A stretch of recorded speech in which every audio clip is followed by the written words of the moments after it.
السلام علیکم viewers, welcome to my channel novel گھر 291۔ کیسے ہیں آپ سب؟ امید ہے خیریت سے ہوں گے۔ ناول نیم دہشت ہجران، رائٹر نیم حیا راجپوت، سیکنڈ لاسٹ ایپیسوڈ۔ تو چلیں سٹارٹ کرتے ہیں ناول۔ وہ انڈر گراؤنڈ ٹریم میں ساؤنڈ سائڈ پر بیٹھی، ونڈو سائڈ پر بیٹھی، کانوں میں ہیڈ سیٹ لگائے باہر دیکھنے میں مصروف تھی۔ اس کے کندھوں تک آتے ڈیپ چیری براؤن سلکی بال کھلے ہوئے تھے۔ پیچ کلر کے ڈیم جمپر اور نیچے پیچ رنگ کے ہی سینڈل پہنے وہ اپنی عمر سے کہیں چھوٹی معلوم ہو رہی تھی۔ باہر دوڑتے نظاروں پر ہیزل گرین اداس آنکھیں ٹکائے وہ ٹریول ڈینیل کا فالنگ سن رہی تھی۔ سوچوں کا پرندہ حزام سکندر شاہ کے گرد گھوم رہا تھا۔ سکندر کانوں میں ایئر پوڈز لگائے، سیٹ کی بیک سے پشت ٹکائے اوپر دیکھتے ہوئے خیالوں کی دنیا میں زرمین کو بسائے گانے کے بولوں پر غور کر رہا تھا۔ اسے گانے کے بول اپنے دل کی ترجمانی کرتے محسوس ہو رہے تھے۔ دونوں کے درمیان زمینی فاصلے جو بھی تھے مگر دل ایک ساتھ دھڑکتے تھے۔ گانا سنتے اسے غیر معمولی پن کا احساس ہوا، طبیعت میں بے چینی پھیلنے لگی۔ اس نے ونڈو سے نظریں ہٹا کر ٹریم میں بیٹھے لوگوں پر ایک بے چین نگاہ دوڑائی، مگر ہر چیز معمول کے مطابق تھی۔ کچھ لوگ کھڑے تھے، کچھ بیٹھے تھے، کچھ کانوں میں ہیڈ فریز لگائے موبائل پر گم تھے۔ سامنے ایک شخص ایک ادھیڑ عمر عورت کو بیٹھنے میں مدد کر رہا تھا۔ یکلخت مانوس سی کولون کی خوشبو نتنوں سے ٹکرانے پر اس کا دل یک بارگی دھڑکا۔ اس کا خیال تھا کہ چونکہ وہ کتنی ہی دیر سے سکندر کو سوچ رہی تھی، جس کے سبب اسے سکندر کی خوشبو تک محسوس ہو رہی تھی، مگر دل کی بے چینی اسے بے سبب نہیں لگ رہی تھی۔ دل کے شور سے پریشان ہو کر اس نے کانوں سے ہیڈ سیٹ اتارا اور ایک ہاتھ دل کے مقام پر رکھ کر دوسرا ہاتھ سیٹ کے ہینڈل پر سختی سے جما دیا۔ دھڑکنیں معمول پہ آنے تک وہ کچھ دیر یوں ہی بیٹھی رہی۔ دفعتاً اسے احساس ہوا کہ جسے سیٹ کا ہینڈل سمجھ کر وہ سختی سے اپنے ناخن گاڑے بیٹھی ہے، وہ کوئی انسانی ہاتھ ہے۔ اس نے گردن سرحد سے بائیں جانب گھما کر ساتھ بیٹھے شخص کو دیکھا جو ہلکی نیلی آنکھوں سے عجیب سی چمک لیے اسے ہی دیکھ رہا تھا۔ زرمین نے سرحد سے اپنا ہاتھ پیچھے کھینچا اور اس کے سفید ہاتھ کی پشت کو دیکھا جہاں اس کے ناخنوں نے خون کی بوندیں نکال دی تھیں۔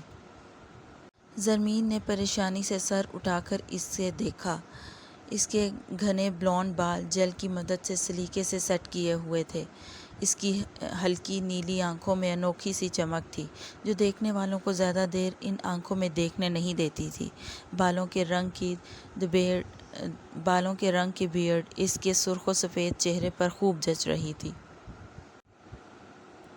"آئی am so sorry, excuse me".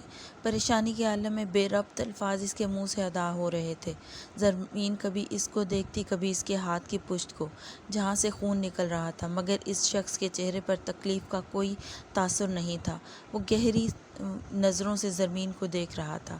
اس کے دیکھنے کے انداز سے زرمین کو الجھن محسوس ہوئی۔ "I was afraid. I wasn't even well." اس کے ہاتھ کی پشت سے نکلتے خون کو دیکھ کر بوکھلاہٹ میں جو اس کے منہ میں آیا وہ بولتی گئی۔ اچانک کچھ یاد آنے پر اس نے جمپ سوٹ کی فرنٹ پاکٹ سے منی ایڈہیسو بینڈیج نکالی۔ "لیٹ می سی"۔ زرمین نے اس کے ہاتھ کو بغور دیکھتے ہوئے بینڈیج کا ریپر الگ کر کے کانپتے ہاتھوں سے اس کے ہاتھ کی پشت پر لگا دی۔ وہ جو خاموشی سے اپنا ہاتھ اب تک وہیں ٹکائے زرمین کے چہرے پر نظریں جمائے بیٹھا تھا، بینڈیج کو دیکھ کر اس کے خوبصورت طنابی لبوں پر دلکش مسکراہٹ دوڑ گئی۔ برائٹ یلو رنگ کی بینڈیج چھوٹے بچوں کی تھی جس پر جا بجا کارٹونز بنے ہوئے تھے۔ زرق کے انگوٹھے پر ایک چھوٹا سا کٹ لگ گیا تھا۔ زرمین نے وہ بینڈیج زرق کو لگا کر باقی اپنی پاکٹ میں رکھ لی تھی اور اب وہی اس پر اصرار نیلی آنکھوں والے شخص کو لگا دی تھی۔ I clawed you very badly, I am so sorry. وہ بینڈیج لگا کر اس کی نیلی آنکھوں میں دیکھتی ہوئی شرمندگی سے بولی۔ وہ ہنوز خاموشی کی گہری چادر اوڑھے بیٹھا تھا، نظریں اس پر جمائے ہوئے تھا۔ زرمین کو اس کے دیکھنے کے انداز اور نیلی پراسرار سی بولتی ہوئی آنکھوں سے خوف محسوس ہوا۔ وہ غیر محسوس انداز میں سرکتی ہوئی ونڈو کے ساتھ جا لگی۔ اس کی حرکت پر وہ زیر لب مسکرایا۔ ٹرام رکتے ہی وہ ایک لمحے کی بھی تاخیر کیے بنا ٹرام سے نکلی اور زرجان کو کال کرنے لگی۔ اسے محسوس ہوا کوئی اس کا پیچھا کر رہا ہے۔ اس نے گردن گھما کر پیچھے دیکھا مگر سب اپنے اپنے کام میں مصروف آگے بڑھ رہے تھے۔ اس نے سر جھٹک کر گردن واپس موڑی اور دائیں جانب مڑ گئی۔ وہ ورکنگ ڈے میں کیٹاکومبز آف پیرس دیکھنے آئی تھی، جس کی وجہ سے زرجان کے علاوہ کوئی اس کے ساتھ نہیں آ سکتا تھا، مگر زرجان کے کہنے کے باوجود آج پھر وہ اکیلی آ گئی تھی۔ مگر اب پچھتاوا ہو رہا تھا۔ ورکنگ ڈے ہونے کے باوجود بھی یہاں کافی رش تھا۔ وہ کئی مرتبہ یہاں آ چکی تھی، مگر اسے ایسی جگہ ہمیشہ اٹریکٹ کرتی تھیں۔ وہ جب بھی فرانس آتی کیٹاکومبز ضرور وزٹ کرتی۔ وہ کھوپڑیوں کے ایک گول دائرے کے پاس کھڑی بہت محیط سے ایک شکل پر غور کر رہی تھی جب اچانک کسی نے پیچھے سے اس کے سامنے آ کر اسے اپنے سینے سے لگا کر خود میں بھینچا۔ وہ مزاحمت کے طور پر اس کے مضبوط مگر نرم گرفت میں مچل کر رہ گئی۔ اچانک اس ابداع پر اس کی آنکھیں پھٹی کی پھٹی رہ گئی تھیں۔ وہ اسے پیچھے دھکیلنے کی خوب کوشش کر رہی تھی مگر وہ پہاڑ سا ہلنے کا نام ہی نہیں لے رہا تھا۔ نیم اندھیرے میں کھڑے وجود کو دیکھ کر اس کا بحال ہوتا سانس دوبارہ بند ہونے کے قریب ہو گیا۔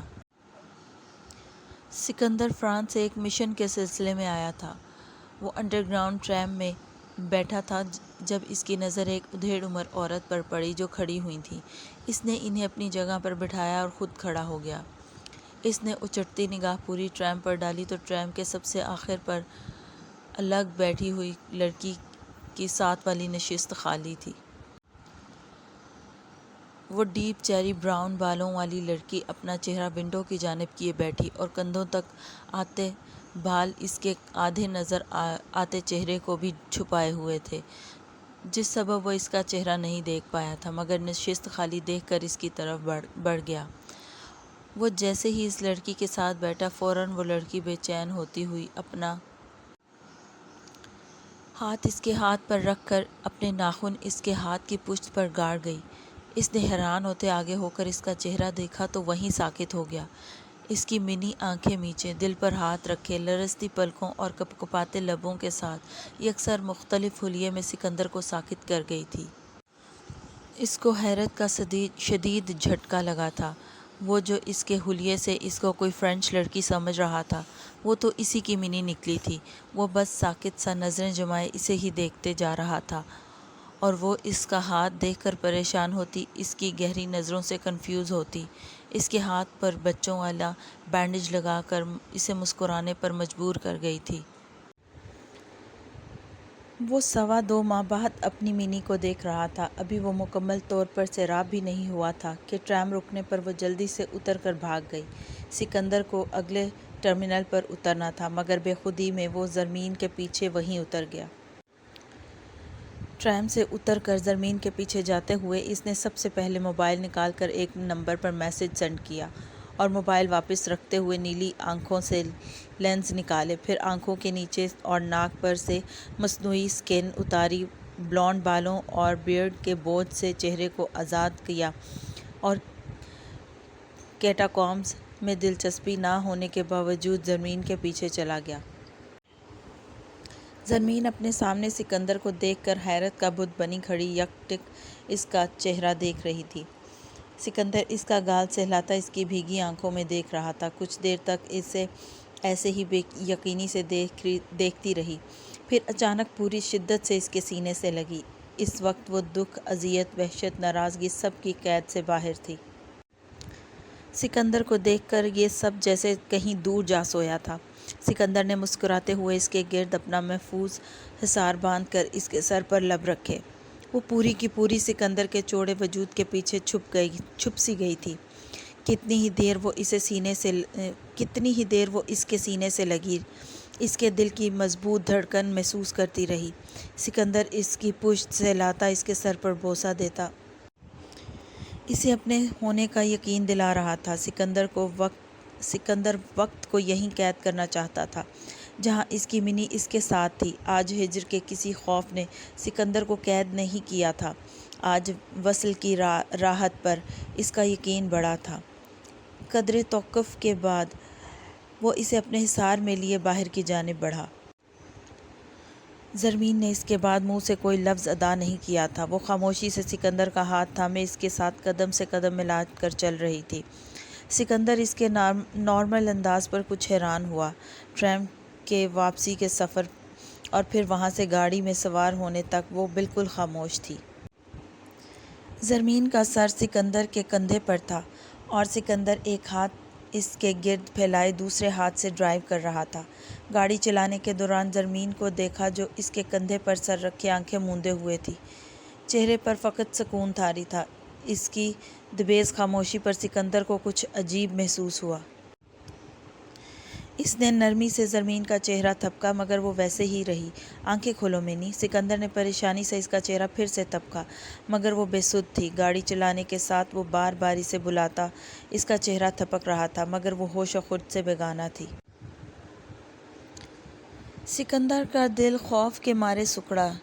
ریش ڈرائیونگ کرتا وہ اپنی رہائش گاہ پر پہنچا اور زرمین کو بازوؤں میں اٹھائے اندر کی جانب بڑھا۔ راستے میں ہی اس نے ڈاکٹر کو کال کر کے بلا لیا تھا۔ وہ زرمین کو بیڈ پر لٹا کر اس پر کمبل درست کر رہا تھا جب اسے ڈاکٹر کے آنے کی اطلاع ملی۔ سکندر نے ڈاکٹر کو اندر بلانے کا کہا اور خود بے سدھ سوئی ہوئی زرمین کے پاس بیٹھ کر پیشانی سے اس کے بالوں میں انگلیاں پھیرنے لگا۔ 2 منٹ بعد ایک ینگ لیڈی ڈاکٹر میڈ کے ساتھ اندر آئی۔ صحیح جس مینٹل سٹیٹ سے گزر رہی تھیں، اس سب کے بعد ان کی یہ کنڈیشن بالکل نارمل ہے۔ انفیکٹ ایسے کیسز میں پیشنٹ نروس بریک ڈاؤن یا کومے کا شکار ہو جاتے ہیں مگر یہ سیویئر کیس کا شکار ہونے سے بچ گئی ہیں۔ یہ کچھ عرصے سے شدید مینٹل سٹریس میں مبتلا رہی ہیں اور اس کے بعد اچانک دماغ کو شاک لگا ہے جس کے سبب ان کا دماغ سن ہو گیا ہے۔ اب پیشنٹ کو کسی بھی قسم کی پریشانی یا سٹریس سے دور رکھیں اور انہیں توجہ دیں۔ باقی یہ میڈیسنز ان کو روٹین سے استعمال کروائیں۔ خطرے کی کوئی بات نہیں ہے، بس انہیں سٹریس سے دور رکھیں اور ریسٹ کرنے دیں۔ جب یہ اٹھیں گی تو فریش اور نارمل ہوں گی۔ ڈاکٹر نے زرمین کا کمپلیٹ چیک اپ کرنے کے بعد اسے کچھ انجیکشنز لگا دیے تھے۔ اس نے فرینچ زبان میں سکندر کو تمام تفصیل سے آگاہ کیا اور فیس لے کر چلی گئی۔ اس کے جانے کے بعد سکندر دروازہ بند کر کے واپس مڑا اور ایک نظر زرمین پر ڈال کر فریش ہونے چلا گیا۔ بالوں میں تولیہ چلاتا وہ باہر نکلا اور زرمین کو دیکھ کر تولیہ لٹکا کر بالوں میں برش کرنے لگا۔ برش واپس رکھ کر وہ زرمین کے پاس آ بیٹھا۔ عین اسی وقت زرمین کے جمپر کی پاکٹ میں پڑا موبائل بج اٹھا۔ سکندر نے جلدی سے موبائل نکال کر سائلنٹ پر لگایا اور ایک نظر سوئی ہوئی زرمین کو دیکھا جو بیل کی آواز پر ذرا سا کسمسائی تھی۔ اس نے غصے سے زرجان کی کال کاٹی اور موبائل سائڈ ٹیبل پر رکھ دیا۔ زرجان زرمین کا انتظار کر رہا تھا مگر جب کہیں نہیں ملی تو اسے کال کرتا ہوا باہر نکلا۔ اسے اندازہ ہو گیا تھا کہ وہ اپنی مرضی کرتی پھر اکیلی ہی چلی گئی ہے۔ بیل جا رہی تھی مگر زرمین کال اٹینڈ نہیں کر رہی تھی۔ اس نے دوبارہ ٹرائی کیا تو کال کاٹ دی گئی۔ اف مانو مجھے پاگل کر دو گی، وہ کال کٹنے پر جھنجھلا کر کہتا ہوا گاڑی میں سوار ہوا۔ میں نے منع کیا تھا نا کہ اکیلی مت جانا، اور اب کال تو اٹینڈ کر لو۔ زرجان نے میسج سینڈ کر کے موبائل ڈیش بورڈ پر رکھا اور گاڑی کی سپیڈ بڑھا دی۔ وہ جانتا تھا کہ آج زرمین کا پلان کیٹاکومبس دیکھنے کا تھا مگر قدرت کے پلان سے یکسر انجان تھا۔ اس نے مطلوبہ ٹرمینل پر پہنچ کر ایک دفعہ پھر کال ملائی جو حسب سابق کاٹ دی گئی۔ وہ بھی ڈھیٹ بنا رہا۔ بنا رہا، بار بار کالز کرتا رہا۔ بار بار کالز کرنے پر بالآخر کال اٹینڈ کر لی گئی تھی۔ مانو کدھر ہو؟ میں نے منع بھی کیا تھا کہ میری بیوی میرے ساتھ بالکل محفوظ ہے، اور اب دوبارہ کال کر کے ڈسٹرب مت کرنا۔ اس کی بات ختم ہونے سے پہلے ہی سکندر کی سرد و خشک آواز ایئر پیس سے بلند ہوئی اور کال کٹ گئی۔ زرجان تو بت بنا وہیں کھڑا رہ گیا۔ مانو سکندر کے پاس کیسے پہنچی؟ سکندر بھی یہاں ہے، فرانس میں؟ اگر وہ ادھر ہی تھا تو اس نے انفارم کیوں نہیں کیا؟ کیا وہ جانتا تھا کہ مانو یہیں ہے، یا وہ مانو کو ہی لینے آیا ہے؟ وہ ادھر ہی موبائل ہاتھ میں پکڑا کھڑا تھا۔ کئی سوال اس کے دماغ میں گردش کرنے لگے۔ جس قدر خشک سکندر کا انداز تھا، ایسے میں وہ ان سب سوالات کے جواب سکندر سے نہیں لے سکتا تھا۔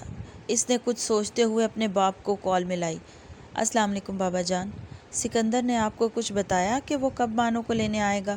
اس نے سلام کے فوری بعد پوچھا۔ وعلیکم السلام۔ نہیں، کیوں، خیریت؟ اس کی سنجیدہ انداز پر وہ پریشان ہوتے پوچھنے لگے۔ کچھ خاص نہیں، بس آپ کا انوکھا سن ان لا حسب سابق تیسری بار اپنی بیوی کو کڈنیپ کر کے ہمیں بتائے بغیر اپنے ساتھ لے گیا ہے، اس نے دانت پیستے ہوئے جواب دیا۔ اس کی بات سن کر عالم خان کی پریشانی جھاگ کی طرح بیٹھی۔ زرمین اس کی بیوی ہے زر، اور تم نے خود کہا تھا کہ وہ اب اسے لینے آئے گا۔ اب وہ اسے کہیں بھی اپنے ساتھ لے جانے کا حق رکھتا ہے۔ زرجان کے لہجے میں دبے دبے غصے کو محسوس کر کے انہوں نے نرم انداز میں اسے سمجھایا۔ زرجان سر جھٹک کر رہ گیا۔ جی بابا جان، اس نے بحث کرنا ضروری نہیں سمجھا تھا۔ ان سے بات کر کے اس نے گاڑی کا رخ دریائے کروز کی جانب موڑ دیا۔ سکندر کے بغیر زرمین کی اداسی دیکھ کر اسے زرمین کا سکندر کے پاس ہونا اچھا لگا تھا، مگر سکندر کا جو انداز اور ایٹیٹیوڈ تھا کہ وہ سب کو بے خبر رکھ کر اپنی مرضی سے ہر کام کرتا تھا، اس پر زرجان کو غصہ آیا تھا۔ دریائے کروز کے کنارے بیٹھا، وہ ٹھنڈی ہوا کو محسوس کرتا آج زرمین کی فکر سے آزاد ہوا تھا۔ ارزم کا خیال آنے پر اس کے لبوں پر دلکش مسکراہٹ دوڑ گئی۔ اب وہ باقی کے 10 دن پورے کیے بغیر واپس جانے کا سوچ رہا تھا کہ وہ خود زرمین کی خاطر یہاں آیا تھا۔ اب جب وہی یہاں نہیں تھی تو زرجان کا یہاں رہنا چامعنی دارد۔ جیسے جیسے شام کے گہرے سائے پیرس کو اپنی لپیٹ میں لے رہے تھے، ویسے ہی مالز، سڑکوں، تھیٹرز، ہر جگہ روشنیوں اور لوگوں کی تعداد میں بھی خاطر خواہ اضافہ ہو رہا تھا۔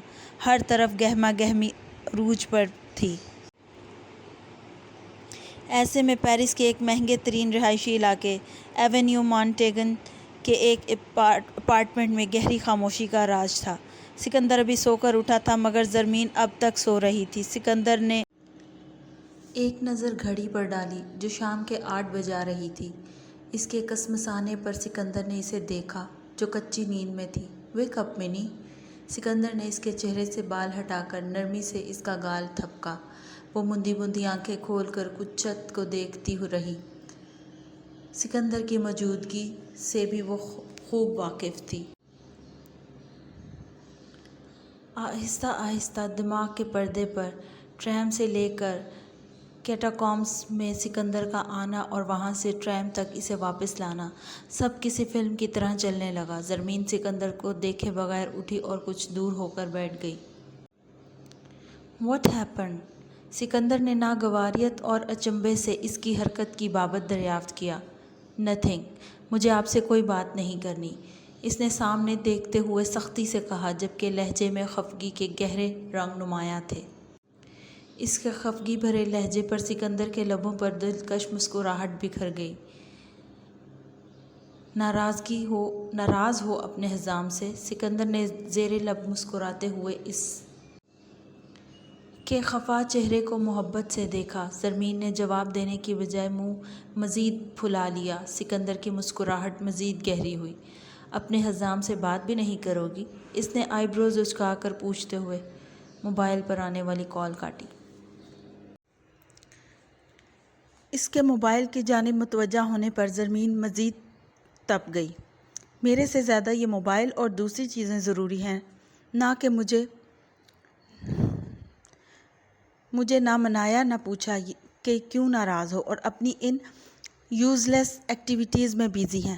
اب تو میں بالکل نہیں مانوں گی، چاہے کچھ بھی کر لیں۔ وہ خفگی سے بڑبڑاتی ہوئی بیڈ سے اتری اور فریش ہونے چل دی۔ سکندر اس کی بڑبڑاہٹ سنتا محظوظ ہو رہا تھا۔ کچھ دیر بعد منہ ہاتھ دھو کر باہر آئی تو سکندر کمرے میں نہیں تھا۔ زرمین کو شدید دھچکا لگا۔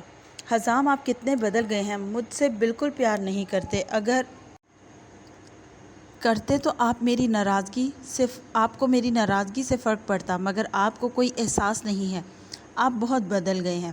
وہ بالوں میں برش کرتی بڑبڑاتی ہوئی رونے لگی۔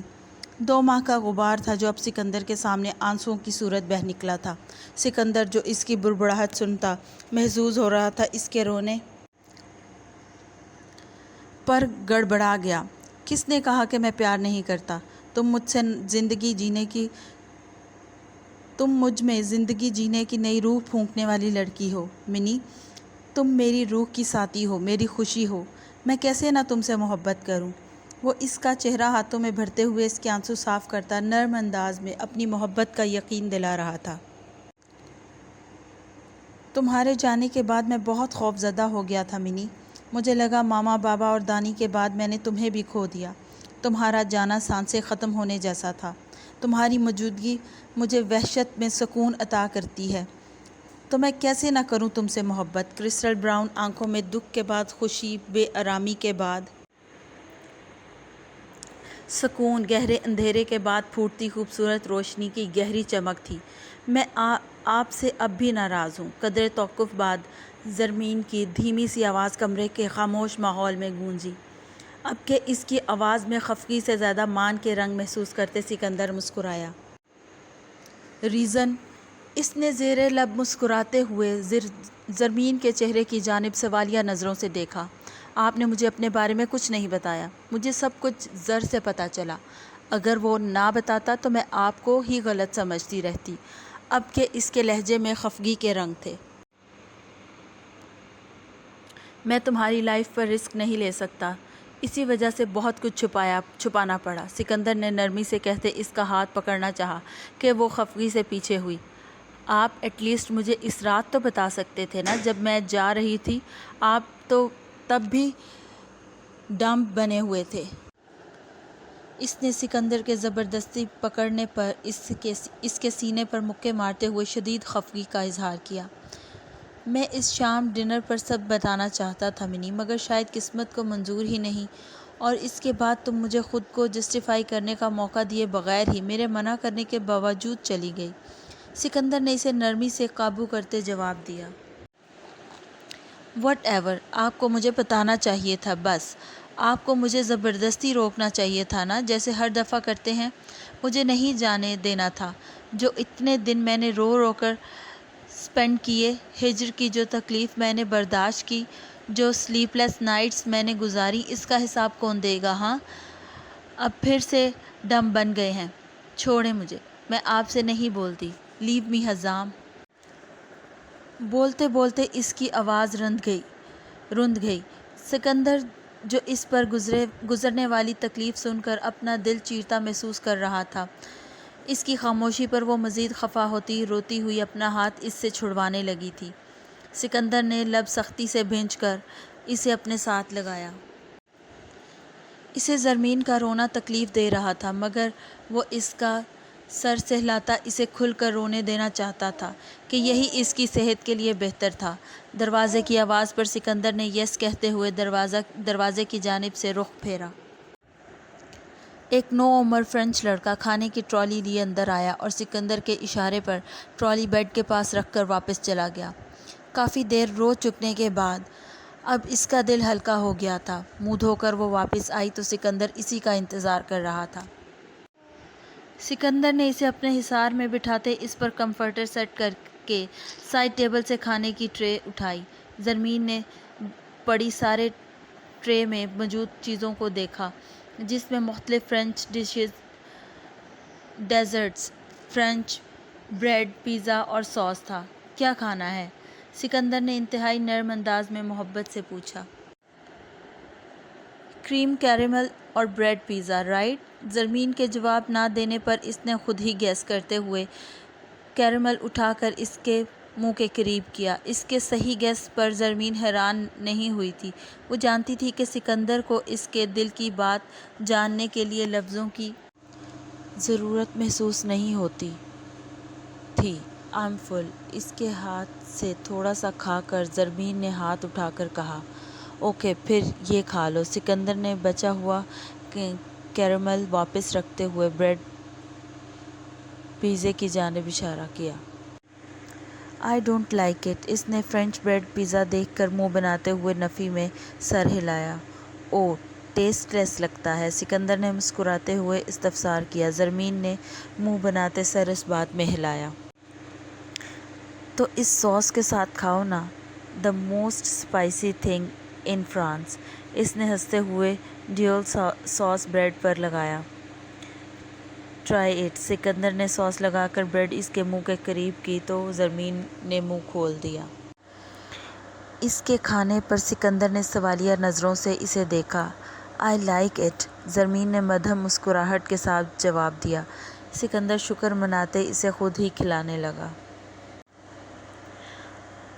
وہ سکون سے دبے پیر کمرے میں گھسا اور اپنے پیچھے آہستگی سے دروازہ بند کر کے دیکھا۔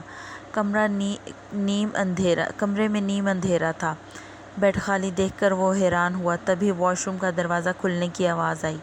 وہ جلدی سے جوتوں سمیت بیڈ پر چڑھ کر کمفرٹر میں گھس گیا۔ ارزم واش روم سے بیڈ پر آئی اور اپنی سائیڈ سے کمفرٹر اٹھا کر اندر لیٹ گئی۔ دفعتاً اسے احساس ہوا کہ اس کے علاوہ بیڈ پر کوئی دوسرا وجود ہے۔ خوف کے مارے اس کی سانسیں سوکھیں۔ اس نے ذرا سی گردن موڑ کر دیکھا اور نیم اندھیرے میں اپنے بالکل قریب کسی کو موجود پا کر چیخو پکار کرتی اس سے قبل ہی زرجان نے سرعت سے اس کے منہ پر اپنا ہاتھ رکھ کر اس کی چیخ روکی۔ "شش! یہ میں ہوں ارزم۔ ایک تو تم مجھے اتنی جلدی بھول جاتی ہو۔ کتنی بار بتایا بھی ہے کہ میں تمہارا زرجان ہی ہوں۔" زرجان نے نرمی اور کچھ خفگی سے اس کے کان کے قریب سرگوشی کی۔ زرجان کو پا کر جہاں وہ پرسکون ہوئی تھی وہیں اس وقت اپنے کمرے میں اس کی اچانک موجودگی پر اس پر گھبراہٹ طاری ہوئی۔ زرجان اس کی حالت سے قطعی بے خبر کمرے کے بند دروازے پر ایک احتیاط بھری نظر ڈال کر دوبارہ ارزم کی جانب متوجہ ہوا۔ "السلام علیکم، کیسی ہو؟ اور مجھے مس کیا یا بس میں ہی وہاں پاگل ہو رہا تھا؟" زرجان نے اسی کے تکیے پر سر رکھے اس کے چہرے کو دیکھتے ہوئے شرارت سے پوچھا۔ اس کی نظروں سے گھبراتی وہ سر اس بات میں ہلا گئی۔ "یو مین تم نے بھی مجھے اتنا ہی مس کیا جتنا میں نے؟" زرجان نے بغور اس کا چہرہ دیکھتے ہوئے پوچھا۔ "جی، ایکچولی مجھے آپ سے کچھ کوسچنز سمجھنے تھے جو اب تک پینڈنگ ہیں۔" اس کی بات پر زرجان کے تاثرات یوں ہوئے گویا بریانی میں الائچی آ گئی ہو۔ اس کے چہرے کے بگڑے زاویے دیکھ کر ارزم نے بمشکل اپنی ہنسی ضبط کی۔ "What's this behaviour ارزم؟" اس نے گردن ذرا سی موڑ کر خفا نظروں سے ارزم کو گھورا۔ اس کے گھورنے پر ارزم کی ہنسی چھوٹ گئی۔ ہنستے ہنستے وہ اٹھ کر بیٹھ گئی۔ اس کو ہنستے دیکھ کر زرجان آنکھیں سکوڑے اس کو مزید خفگی سے دیکھتا ہوا خود بھی اٹھ بیٹھا۔ Thanks for watching and listening. Take care. اللہ حافظ۔